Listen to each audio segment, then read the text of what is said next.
Good morning. Welcome back to Teal House Farm. My hat is all messed up. The kids stepped on it. So that's what it looks like this morning.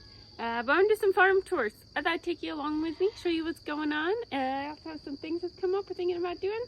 And I'll share those thoughts with you. So let's do it. I don't always do garden tours in the morning. A lot of times I do it at night, but last night we were gone, and so I'm gonna just check this morning. This is my giant butternut squash plant. It's got some nice looking fruit on it. Just checking for squash bug eggs. The best time to check for bugs and for eggs is either first thing in the morning or at kind of dusk when it's just that low light out. The bugs are really active. It's easy to find. Usually I drown them in some soapy water. Today I forgot to bring it out with me, so I'm just collecting the eggs in my hand, and then I'm gonna take them inside and just wash them down the drain. The raised beds are looking really good. Something is definitely coming in and poking at my cauliflower. I think I need to get covers on these. Really trying not to spend any money. I think I have some greenhouse plastic left, and I'm thinking maybe I'll just do something over it with the greenhouse plastic. I'm not quite sure. The lettuce bolted almost immediately after we planted it from those pot-bound pots, but that's okay. I'm actually going to pull it tomorrow, and we're going to eat the tiny leaves, and it'll be, I have enough of them. It'll make just a little bit of a salad for one dinner. The tomato plants are looking great for how spindly they looked when we planted, but my kale has been devoured by something, so not sure what got that. I can't find any eggs or bugs on it, so that one's a little bit of a mystery. My peppers are great. I'm getting lots of jalapenos off of them. The only thing that really needs weeded now in this no-till bed, it has done a great job keeping the weeds down, but the strawberry patch is just constantly covered in weeds. I need to get some hay to put it down over the patch, but we're right now on a no-spend couple of weeks, just waiting for Sam to start his new job, so I'm just going to come out and weed a lot. I planted a Three Sisters garden on this side, and I got some wonky looking corn because of all of that rain. I think they all have just really bad, I think it's called corn smut on them. That's okay. You guys know that the germination over here was terrible. I learned a lot about no-till gardening this year. This side of the garden, I won't call it a failure because I did get something, but it didn't do great. And then we have this giant spaghetti squash plant, which is just now starting to get some fruit on it. Got some baby ones right there. And then got some weeds too, just here. This one's kind of growing over the edge of the garden, so the weeds are creeping in. And then there's a little bit of a larger one. So this plant's doing really well. The squash bugs don't seem to care about this plant at all. Haven't found a single bug or seed on it, but they like that butternut squash plant on the other side of the garden. The peppers we transplanted late don't really look like they've gotten any bigger, but they're still alive, so we'll just leave them there and we'll see what happens. My tomatoes look like a forest jungle of tomatoes. I probably planted them a little close together, but have been getting some great red ripe tomatoes. Have lots of green ones now, so more tomatoes coming. Let's head to the barn and take care of the animals. Okay, first rule of farming, homestead. Always feed your cats first because they're annoying. If you don't feed the cats first, they will follow you all around the farm for all your other chores and do figure eights through your legs until you fall over. So.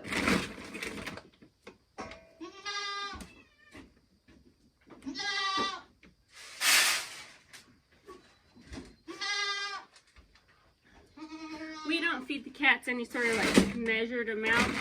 They do a lot of mousing and stuff. For us, we just feed them enough to keep them around.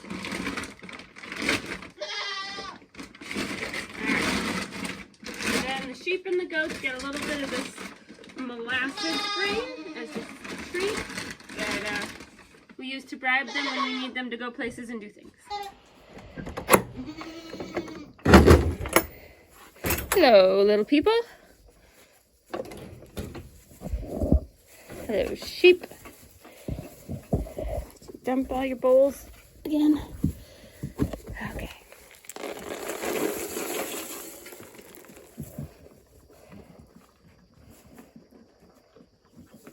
So the sheep are set to go to the butcher at the end of September, which should be perfect timing for them. They're getting good sized. I might feed them a little extra sheep grain here just to fatten them up a little bit more. We don't have the best pasture. It's much better than it used to be. We've really worked down the noxious weeds, but we need better quality grass. So maybe in the future we'll do some sort of seed planting. But so I think a little extra calories and some good quality grain, not this candy grain, this bribe, might help us here at the end. But I'm thinking about selling the goats. I'd be curious if you think it's a good idea too. So we were going to keep them. The plan was to raise them and butcher them, but the butcher day for the goats wouldn't be till mid-December, which if you're keeping track, I'm due with the baby now at the end of December. And so I feel like that's a lot for one time. And also, since Sam has graduated, but he doesn't still start his job for 6 weeks, which means probably don't get first paycheck for 8 weeks, being able to sell the goats to just have a little extra cash would probably be helpful, because unfortunately things like gas have gone up again, and he's going to have to go to work an hour and 15 minutes away for multiple weeks before we actually get a paycheck that pays for the gas for him to go to work an hour and 15 minutes away. So we're thinking about it. Just with the timing with the baby, it's just a lot to keep track of. There's a cost associated with keeping them that long, because come about, November, you're gonna have to start feeding them hay, and this way the barn would be empty. It would also give us a chance, before I have this baby, if we wanted to do a couple small projects to kind of get the barn ready for next year. I think next year we are going to do just sheep. We really like the sheep. We like the sheep meat. Seems to be our preferred. We also seem to get more meat from the sheep. It seems like they're just larger. So it's kind of what I'm thinking. But my biggest drawback to that is selling animals is an absolute pain in the rear end. I hate it. I literally don't want to sell them just because you have to deal with people who waste your time. And I'm already extremely busy with all the kids. And then, you're going to have a stranger you've never met. They're going to come to the farm, and I got me and the kids here. It's just, I don't really like it. So if there was a way, and I know everyone says take them to auction, but there isn't a way for me to take goats and kids to auction all together safely. It's not a place to take the kids, right? Like the kids, not the goat kids. I can't even fit everybody in the van at the same time. So I don't know. It's just a lot. So I don't know the best way to deal with it. I also know at auction, I'm not guaranteed anything. I could take them to auction and they could not sell, or they could be $25 each, which, $50 is $50, but for what it's going to cost us to get to auction and the stress and the whole day and all that, $50 probably isn't worth it. We'd want to at least get what we put into him. I think I paid $100 each.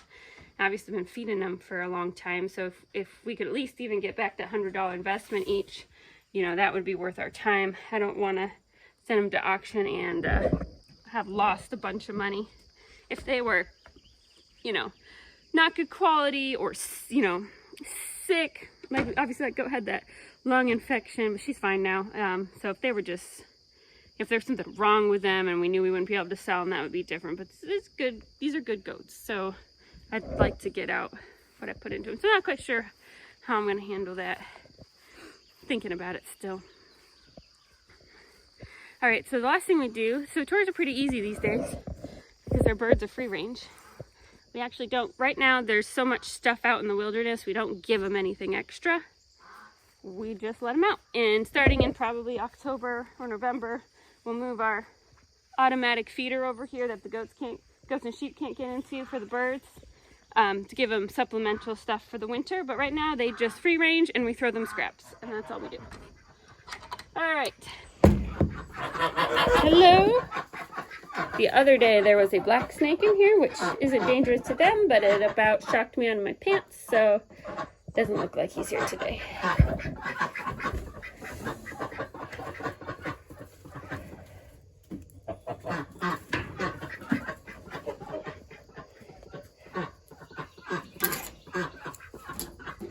All right, ladies.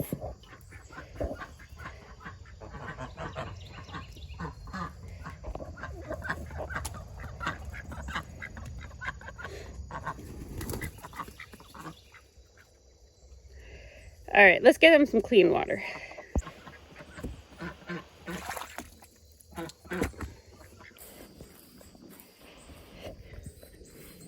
Are you watching me do chores? Are you watching me do chores?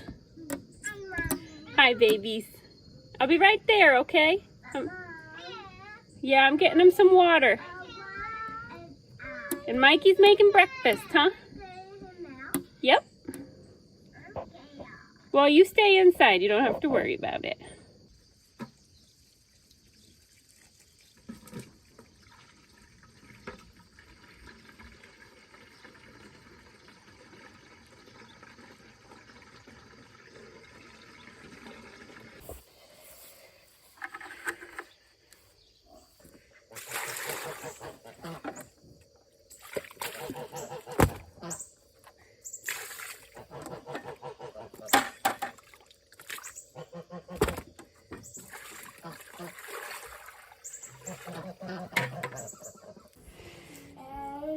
Did Mikey make you a good breakfast? She's got cantaloupes and scrambled eggs and toast. You want more cantaloupe? Okay. Are you ready to eat some breakfast? Yeah. Thanks for making breakfast. You're welcome. I enjoyed it. You did a good job. We will see everybody next time. Say bye. Bye.